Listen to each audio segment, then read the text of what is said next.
This Week in Agribusiness, serving America's most essential industry, is brought to you by Case IH. Coming up on This Week in Agribusiness, leaders of America's state departments of agriculture gathered recently to plan for the future. Hello, folks. Thanks for joining us for This Week in Agribusiness. I'm Mike Pearson.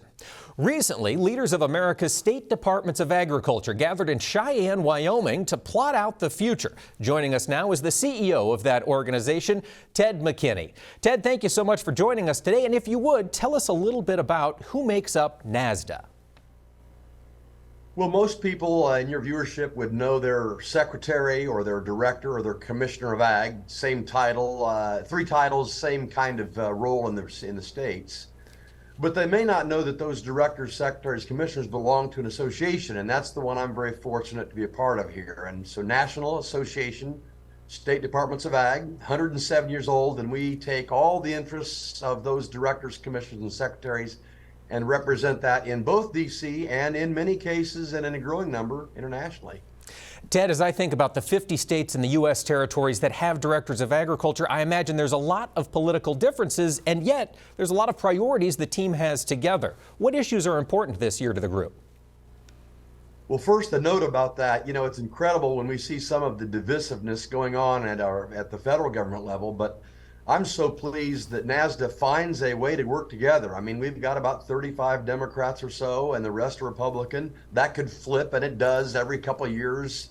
So it's a healthy difference, but boy, it's amazing how people check their political stripes at the door and focus on ag. It's uncanny, and I'm thrilled to be a part of a group that does that.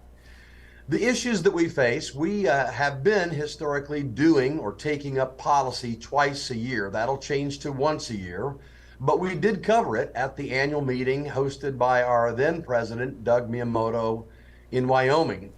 A first time for many of us to Wyoming, and it covered many things. I mean, Farm Bill was a heavy piece of the discussion. Most of that policy had been passed in the previous year. But things like ag research, always important to us. We talked about that because it tends to be 11th on a list of 10 in priorities, 6th on a list of 5.